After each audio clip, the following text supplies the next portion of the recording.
My dear brothers, sisters, elders, and youngsters, one of the most elusive concepts and outcomes in life is the outcome and the intended goal of finding conviction.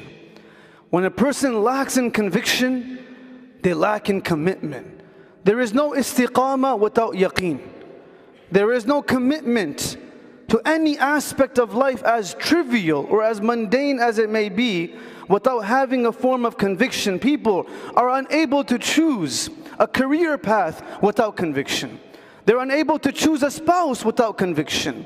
They're unable to choose which house or car to purchase without conviction. Because without conviction, there is no commitment.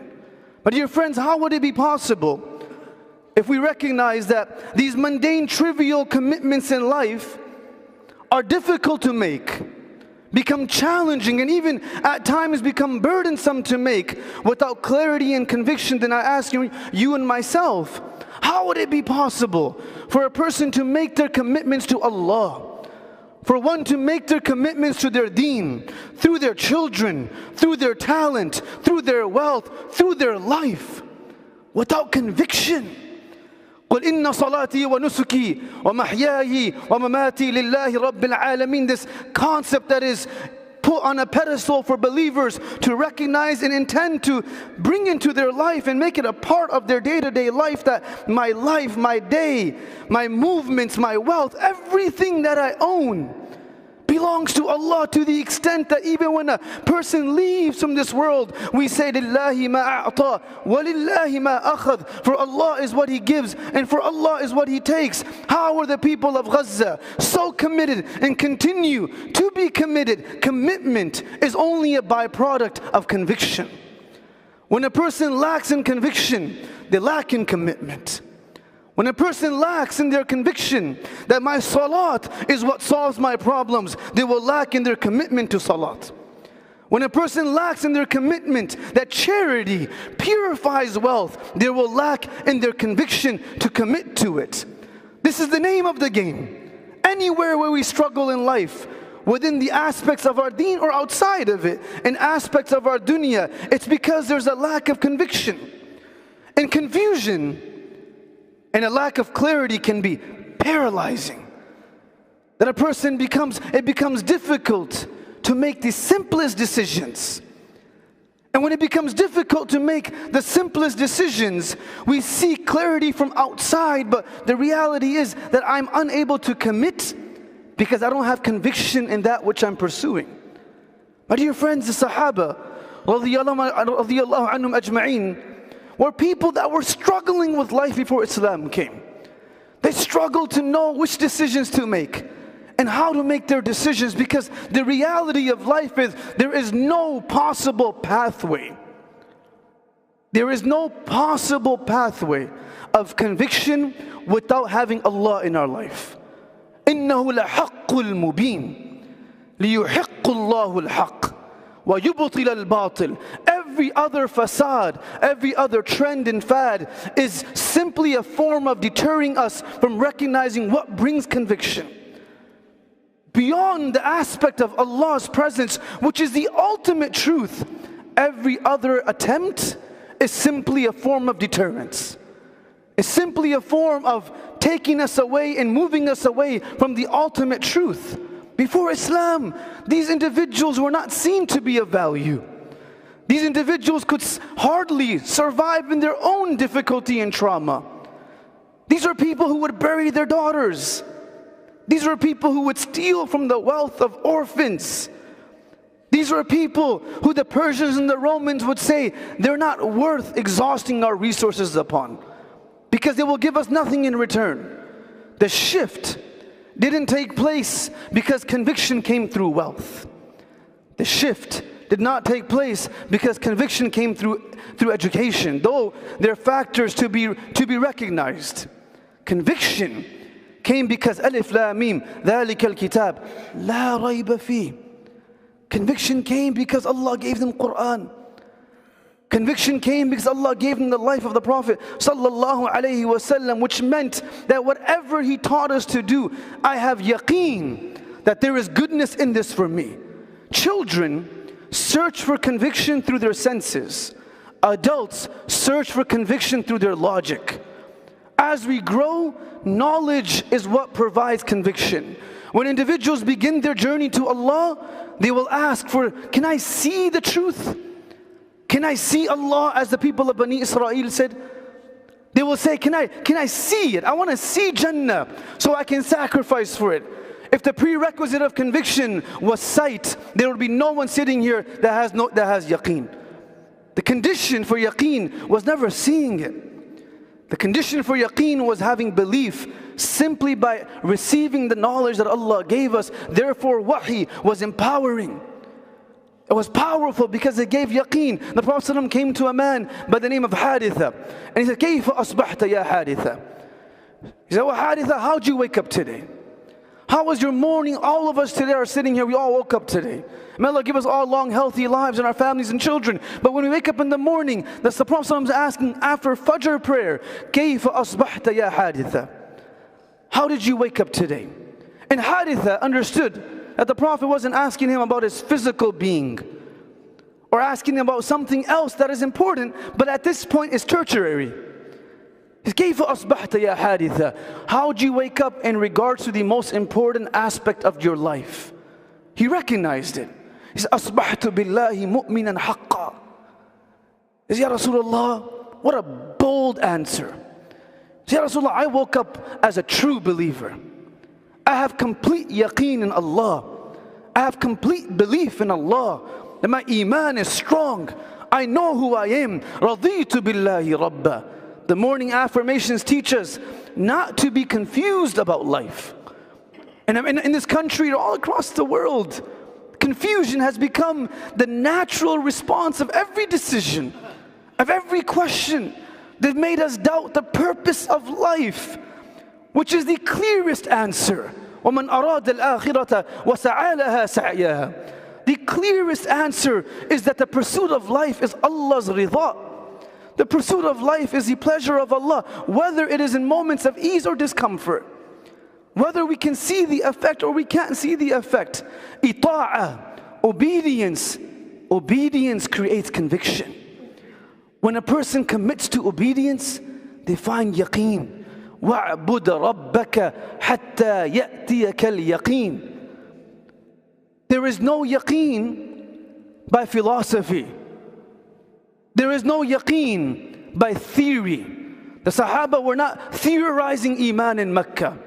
When they would ask the companions, what did you do in the 10 years of Mecca where there was no where there was no salah, there was no zakat, there was no siyam, there was no physical display of being a Muslim? So what did you guys do for 10 years? They would say, تَعَلَّمْنَا الْإِيمَانَ وَالْيَقِينَ. We learned what conviction was. We learned what iman was. So now when Umar radiyallahu anhu is entering into Baytul Maqdis to conquer the lands of Quds at the hands of Abu Ubaidah ibn Jarrah radiyallahu anhu, and the Christian generals and the leadership says that we will hand over the keys to you without any battle or any form of engagement. This is your land.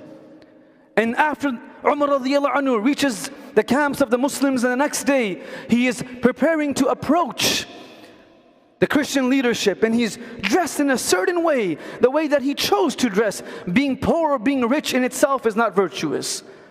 Poverty and wealth are simply a form of a test from Allah subhanahu wa ta'ala. الطَّاعِمُ الشَّاكِرُ كَالصَّائِمِ الصَّابِرِ. A person who eats well but is grateful has the same rank as a person who is poor and is patient. Our situations are not definitive to our outcomes. Our responses are. How do we respond to a moment of struggle? How do we respond to a moment of ease? Our situations are simply a test. But he chose to be simple. He says he was wearing these clothes that had patches upon them. And Abu Ubaidah said, Ya Amir al-Mu'mineen, if I'm not overstepping my area, أَيَنْبَغِي لَكَ أَن تُبَدِّلَ ثِيَابَكَ? If it's okay for me to request, would it be possible for you to change your clothes? Would it be possible for us to change the way we pronounce your name? At home, you're Muhammad. But is it okay if at work we call you Mo? How could there be dishonor in the name of the beloved?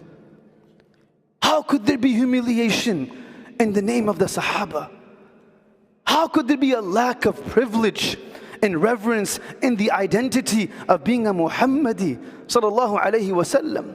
ما إن مدحت محمدا بمقالتي ولكن مدحت مقالتي بمحمد صلى الله عليه وسلم. कि मुहम्मद से वफा तूने तो हम तेरे हैं, ये जहान चीज़ है क्या, लोह व कलम तेरे हैं. The poet says, we have not praised the Prophet by honoring him and by naming our children after him. Naming our children after the Prophet ﷺ is a form of me saying to Allah that I want my lifestyle to be of a Muhammadi.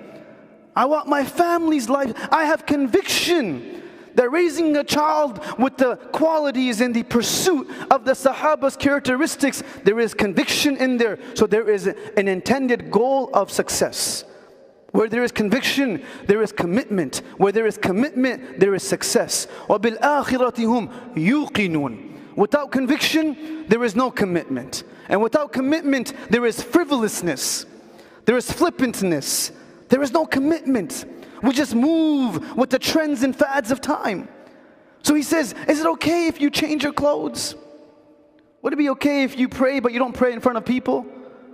Would it be okay if you just shift the way you hold your identity to the point that we can't recognize you because we don't want you to be recognizable?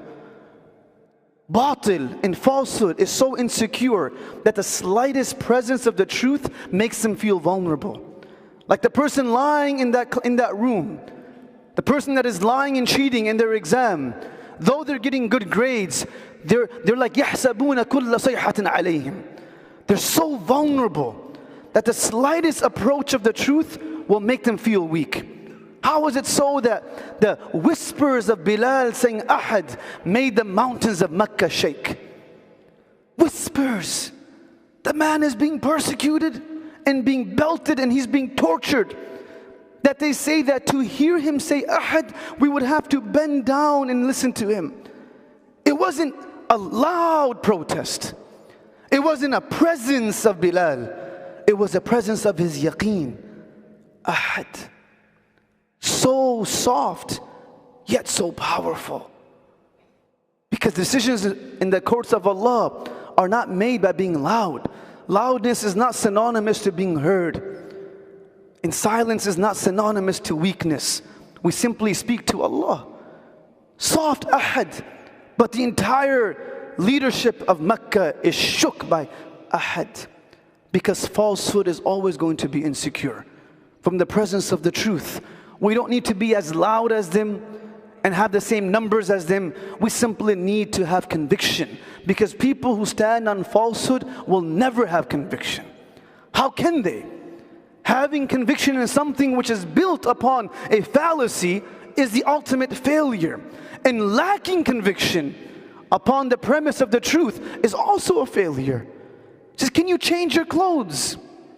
And he responded by saying, Ya Aba Ubaidah, kunna adalla an-nas, fa inna Allah azzana bil Islam. He says, hey my brother, we know who we are. قُتِلَ الْإِنسَانُ مَا أَكْفَرَهُ مِنْ أَيِّ شَيْءٍ خَلَقَهُ مِنْ نُطْفَةٍ خَلَقَهُ فَقَدَّرَهُ. We know who we are. Our strength is not because of who we are. Our strength is because we have Al-Qawi on our side. Our trust that comes through Allah is what propels us. The delusion of me being a source of goodness to the world is a fallacy. Allah uses us not because of who we are, despite our flaws. Allahumma la tahrimna khayra ma indaka bi sharri ma indana was a dua of Abu Bakr radiyallahu anhu. He says, we were the lowest of people. We had nothing going for us. People claim that bringing Allah or the Prophet's Sunnah into their home will limit their children's potential. I ask myself and yourself, where is my yaqeen? The people of Gaza will not leave their homes because they have yaqeen that Allah has Jannah waiting for them. And we're unable to leave frivolous things for our families and children. We're unable to leave them because our yaqeen is still not built. We're fortunate that we're able to build our yaqeen on the backs of the people of Gaza. Or else we would have to survive and we would have had to build our yaqeen upon the stories of the Sahaba. But we see living Sahaba in front of us who have similar yaqeen in front of us. Building yaqeen is the goal of the father and the mother for their children and family. And one cannot give that which they do not possess. One cannot give that which they do not possess. His kunna adall an-nas. Islam brought goodness in us. فَإِنَّ اللَّهَ عَزَّنَا بِالْإِسْلَامِ. There was yaqeen that the lifestyle of the Prophet was going to give success. There was yaqeen that avoiding haram was the right thing. There was yaqeen that before I even take medicine, I will call to Allah, Allahumma anta shafi, la shifaa illa shifauka, la yughadiru saqama. We speak about the importance of prayer, but what is prayer without conviction? We speak about the importance of reading Quran, but what is Quran without conviction? When Allah begins Surah Al-Baqarah, He speaks about all the physical forms of worship. These are people who pray. These are people who give zakat. These are people who read, who recite the Quran. But ultimately, he concludes that entire discussion by saying, وَبِالْآخِرَةِ هُمْ يُوقِنُونَ. These are people who have conviction in Allah. And through that conviction, they're able to continue worshipping Allah subhanahu wa ta'ala. كيف أصبحت يا حادثة? We ask ourselves, how do we wake up today? Did I wake up hoping that the world was on my side, or did I wake up hoping that Allah is still on my side? إِنَّ اللَّهَ مَعَ الصَّابِرِينَ مَعَ الْمُتَّقِينَ مَعَ الْمُحْسِنِينَ. Which of these qualities will I embody today? Which of these characteristics will I teach my children to live with today?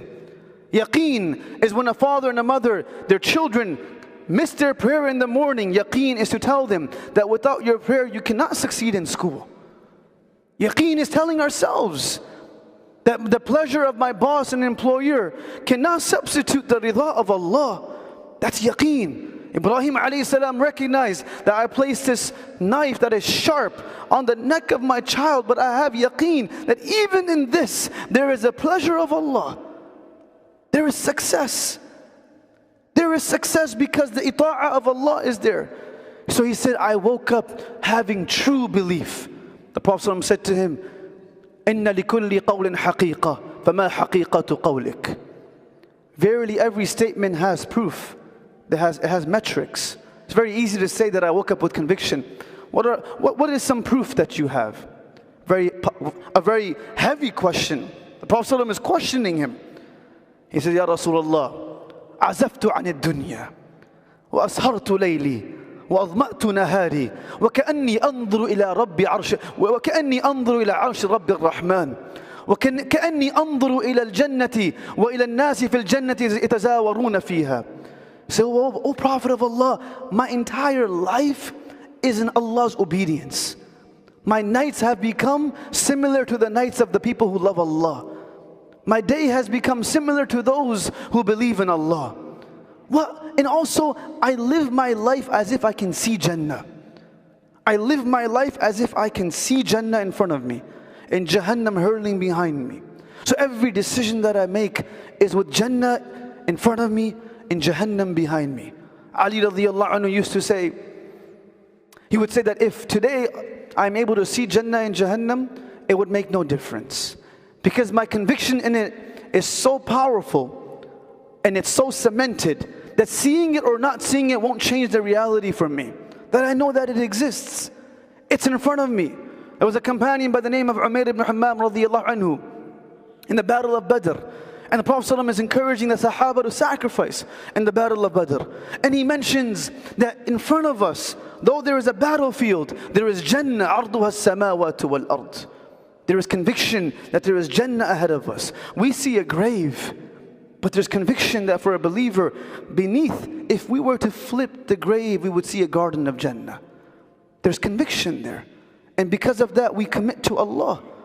وَلَا تَحْسَبَنَّ الَّذِينَ قُتِلُوا فِي سَبِيلِ اللَّهِ أَمْوَاتًا. This ayah was an ayah to teach the companions about yaqeen. That even death isn't as real as we think it is. It's simply a transition. That every aspect of this person's soul continues to rise or decline. Though their body is resting, their soul is ascending. So the young companion is hearing the Prophet ﷺ speak about Jannah. That this is a Jannah that is 10 times the size of the heaven and the earth. and he's holding dates in his hands. He says, Ya Rasulullah, a Jannah that is 10 times the size of this world. How is that possible? The Prophet says, no, there's a Jannah waiting for us. And he holds these dates and he puts them aside. He says, bakhin, bakhin. I don't need these dates for now. And he enters the battlefield and he becomes shaheed because there was yaqeen in this. When Bilal radiallahu anhu was leaving this world, and he was the Prophet's companion throughout the time in Mecca, his source of comfort, arihna ya Bilal, bring me peace, O Bilal, was who Bilal was. At the end of his life in Sham, he's about to pass away, and his wife says to him, that what a day of grief. What a day of grief. What a day of sorrow. What a day of grief and sorrow. And he says, وَلَا تَقُولِي هَكَذَا وَلَكِنْ قُولِي وَافَرَحَا وَاتَرَبَا. What a day of joy. What a day of excitement. غَدًا نَلْقَى مُحَمَّدًا وَحِسْبًا. Tomorrow, I finally get to greet my companions again. Tomorrow, I finally get to drink from the water of Hawd al-Kawthar. Tomorrow, I finally get to feel the palms of the Prophet upon my hands and his warmth against me. Conviction comes from obedience. And through conviction, there is commitment. As believers, wherever we lack in commitment, as all of us do, every one of us, it's simply a byproduct of not building conviction. The Prophet spent his entire 23 years pursuing and teaching the Sahaba how to have conviction. Therefore, when he left this world, there was no fear that they will not be committed. When Abu Jahl came to Abu Bakr radiallahu anhu and he said to him, would you believe that there is a man? Would you believe that there is a man who can travel in a portion of a night to Baytul Maqdis, go meet Allah, come back, and still come back in a small portion of that night? Would you believe in this person, or would you say that something is wrong with him? Conviction does not need the sight. It needs trust, obedience. He says, in qalahu sadaqa. If he said it, I believe in it. We don't need to test whether or not salat works. It works. We don't need to test whether or not the Prophet's sunnah brings compassion. It brings compassion. أَلَّفَ بَيْنَ قُلُوبِهِمْ لو أنفقت ما في الأرض جميعا ما ألفت بين قلوبهم ولكن الله ألف بينهم. Allah brings compassion. Allah brings intimacy. Allah brings growth. All of this is a byproduct of conviction. One day, and I'll end with the story, Fatima radiallahu anha comes to the Prophet ﷺ, and she is struggling. Her hands have become torn up because of the chores in the household responsibilities of the house. She comes and says, Ya Rasulullah, give me some support. I need some help. I can't manage, this is too much. And you have the means to support me. The Prophet says, I'll come back in the evening and I'll speak to you. In one narration, he tells her right then and there, Oh Fatima, I can give you the support that you want, the maids and the servants. Or I can provide to you statements that if you were to use, you will never find fatigue to be a part of your life. This requires conviction. The Prophet says, Ud'u Allah wa antum muqinuna bil ijaba. That the condition of a dua being answered is that a person, before he drops his hands or her hands and the tears are still strolling down their cheeks, they believe Allah accepted their dua. It comes from conviction. He says, I'll teach you a few statements if you wish. If Fatima could have said, oh Father, give me both. She says, Ya Rasulullah, give me the statements that will benefit my akhirah as well. And the Prophet taught her, Ya awwal al-awwaleen, Ya akhir al-akhirin, Ya dhal quwwat al-mateen, Ya rahim al-masakin, Ya arham al-rahimin. He says, Oh Fatima, whenever you call upon Allah with these 5 beautiful, comprehensive calls, any dua that you make, Allah will accept it. So, Ya Rasulullah, I don't need any support because I have these statements. My dear brothers and sisters, the ultimate goal of everything in this world is to take away from our conviction, to take away from our yaqeen. Shaitan's goal is to simply create doubt. And Allah's goal is to remind us that every aspect of this religion leads towards the truth. In no aspect of it, as difficult as it may be, takes us away from the truth of al-haq, which brings conviction, which allows people to be committed. Hence, people make sacrifices for dunya because they have conviction in dunya. Similarly, people make sacrifices for Allah because they have conviction in the promise of Allah. May Allah make us amongst those people that we have clarity. With clarity we have commitment, and through that commitment we're able to live a life that till our last breath we are obeying Allah subhanahu wa ta'ala's commandments in the life of the Prophet sallallahu alaihi wasallam. Wa akhiru da'wana and alhamdulillahi rabbil alameen.